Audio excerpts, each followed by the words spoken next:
came together with some terms of reference for the recruitment of a consultant who was going to draft this legal document and be submitted to the countries of the Abidjan Convention, maybe first the countries of GCLME. Unfortunately, and I think the colleague was going to report on the financial situation, we couldn't secure the financial resources to recruit the consultant. That is the bad news. The good news is that most of the countries, most of the UN organizations actually which were involved in the GCLME project came back together again and revitalized actually the project. So the idea now, and they will be meeting, I think it's tomorrow, I don't know whether Diego is in the room, they will be meeting tomorrow with all, yes, he's sitting in the back and he might give additional information on that. So the idea is to prepare a roadmap for the creation of the Guinea-Caribbean Commission, to prepare this protocol to the Abidjan Convention for the creation of the Commission, to submit a final report to UN Environment through the Abidjan Convention Secretariat. So the roadmap, along with the creation of the Commission, together with the strategic action plan, will be submitted to consideration of the 13th Conference of the Parties or any statutory meetings of the Convention, so that the final decision is made. Actually, the decision is already made, but we need to create and draft this protocol. So I will invite all the 16 countries of the GCLME to participate in the side event that is organized by UN Environment, the Abidjan Convention.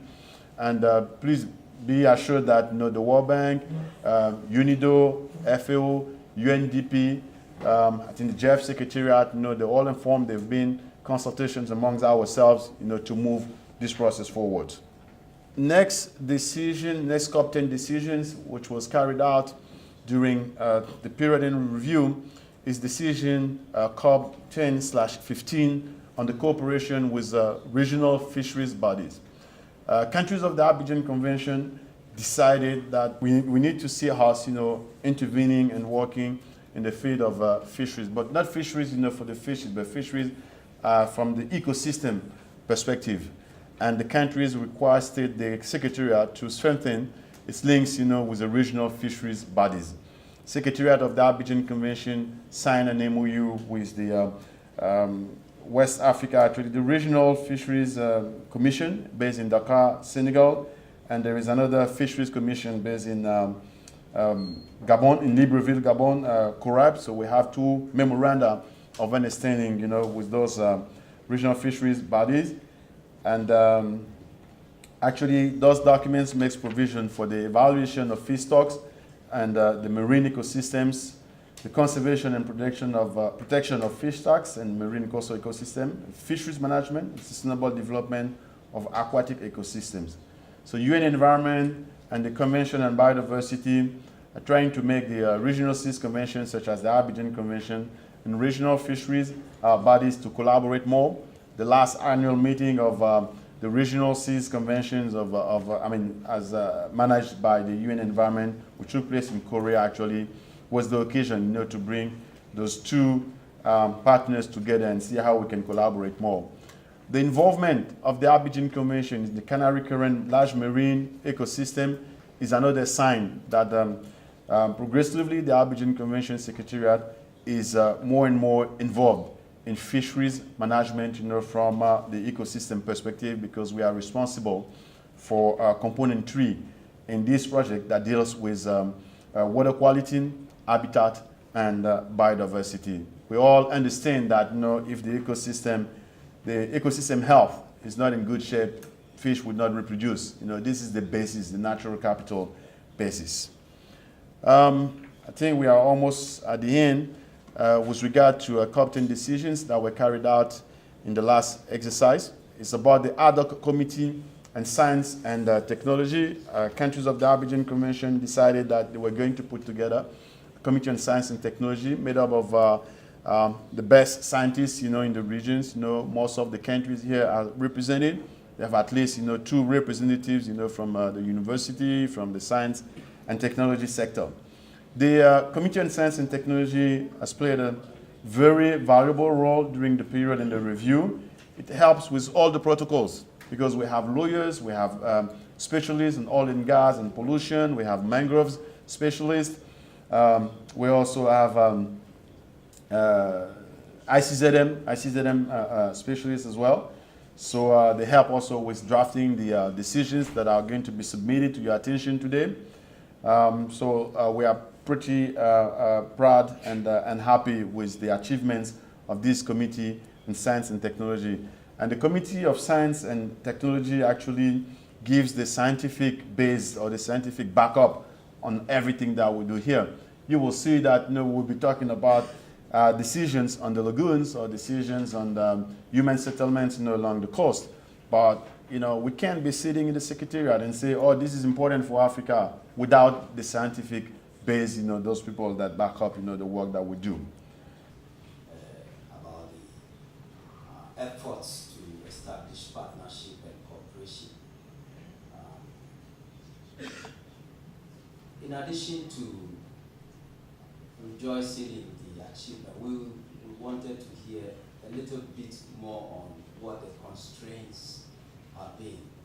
Of course, the coordinator mentioned the question of dues, but it would be good to have a full understanding of the other constraints that have plagued the convention from achieving the stated goals. The other thing is to be able to measure accurately our progress. It's very easy to list these things and say that yes, we are doing well, but what is the measure? What is the standard against which we are measuring ourselves? So I would want to throw it back to all of us to think about an appropriate way of really measuring our achievements. Probably we should be able to, within the work program, have clear indicators as to what we want to achieve, timelines, so that we can measure, and then we can pat ourselves in the back for the collective effort. Thank you. Lorsque ce processus de revitalisation avait été abordé, comme l'a si bien précisé Monsieur le secrétaire exécutif, la convention était quasiment, on va dire, dans une situation indescriptible. Autrement dit, s'il n'y avait pas cette revitalisation, je pense qu'on ne serait pas là où nous sommes aujourd'hui.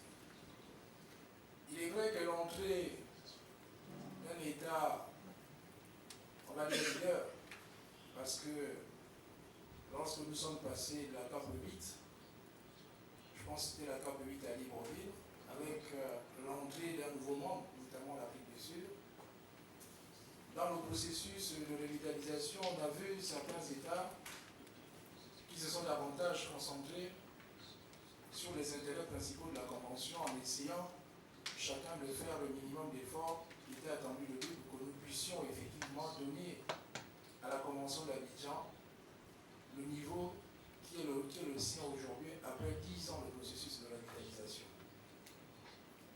Les gains obtenus aujourd'hui sont de nature à nous dire, même s'il reste encore beaucoup à faire, mais on doit reconnaître que beaucoup a été fait.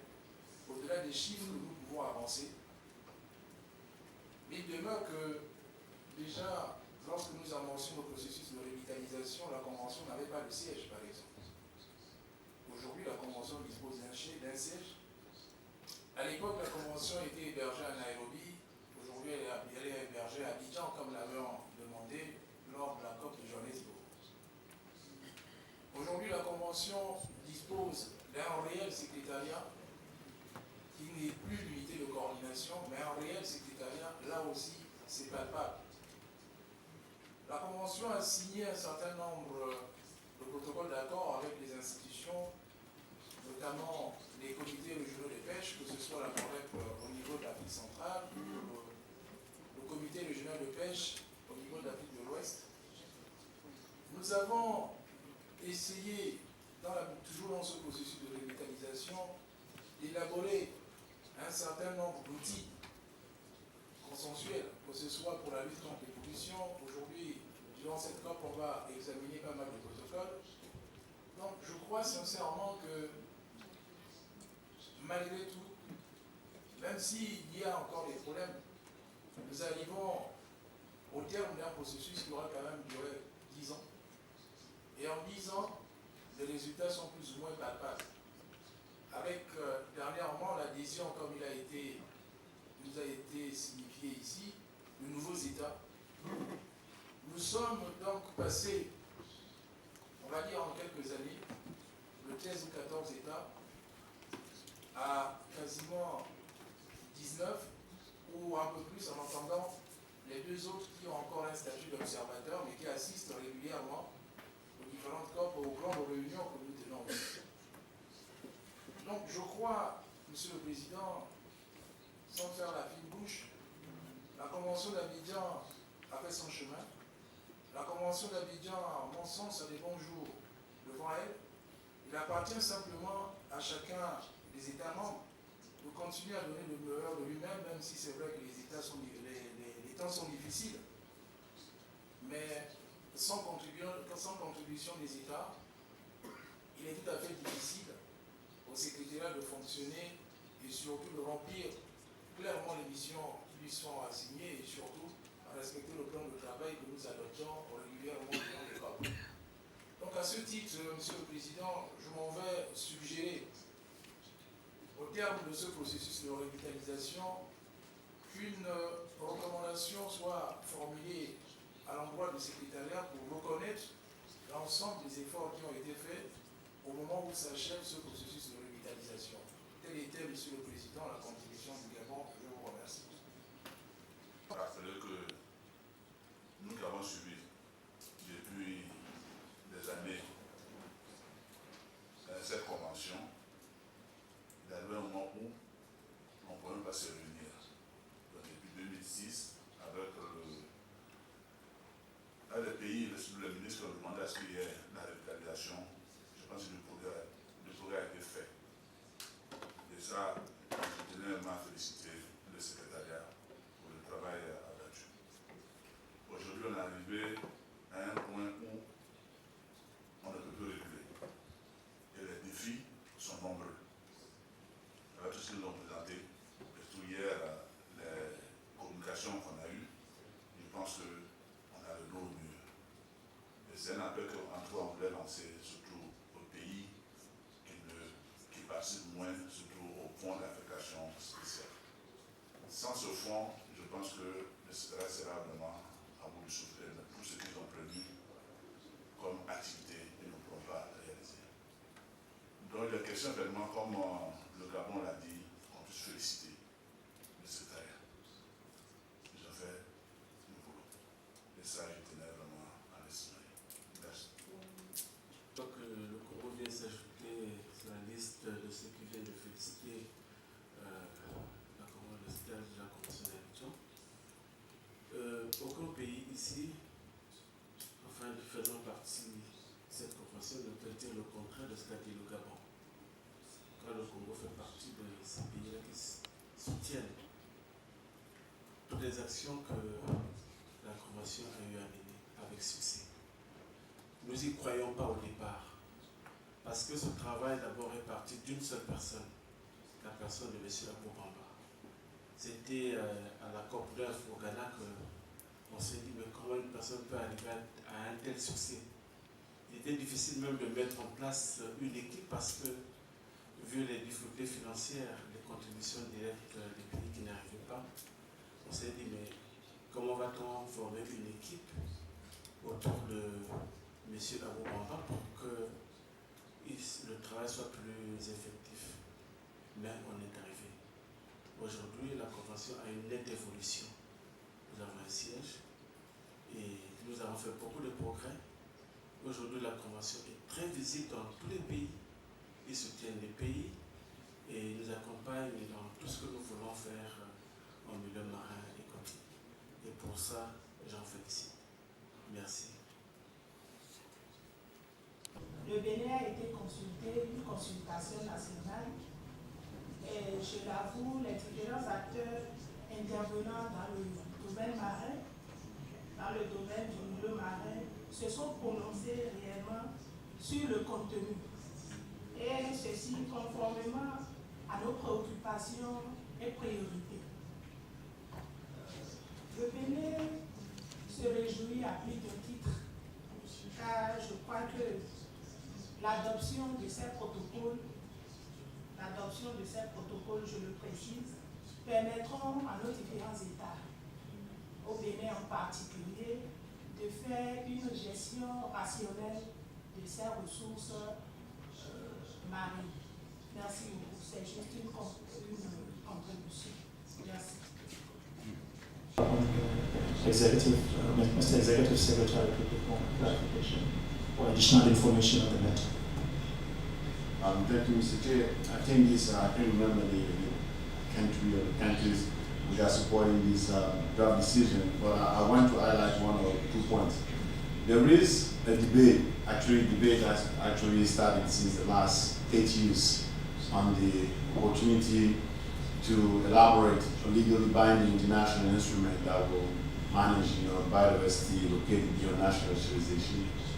I had the opportunity to follow some of the discussions in New York, the UN, and there were among the 54 or 53 African countries, only South Africa and Morocco and sometimes Cameroon actually attend those sessions.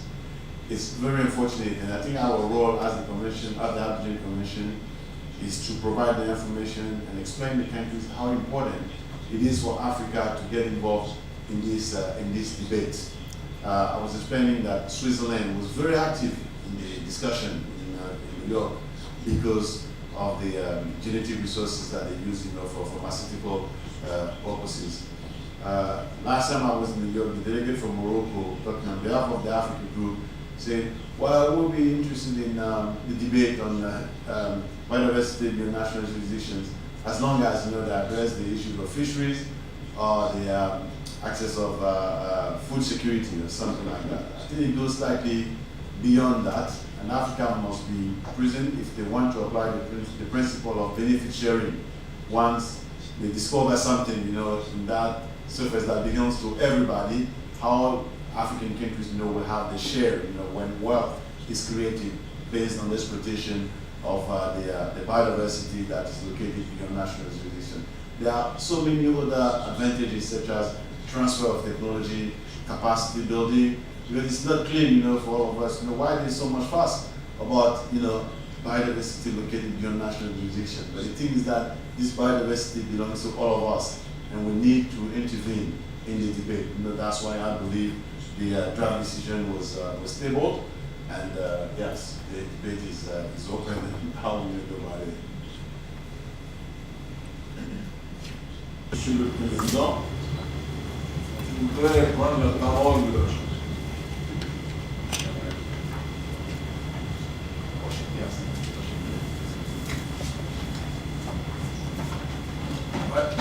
je voudrais, en tant que parlementaire congolais, prendre la parole au nom de la délégation congolaise pour cette décision.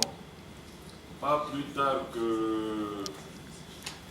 y a un mois, je crois que c'était du 19 au 22 février, nous avons tenu à Libreville une réunion de toutes les parties prenantes, justement, pour examiner la question du commerce illégal, du trafic illicite, justement, des ressources naturelles, les ressources de la faune.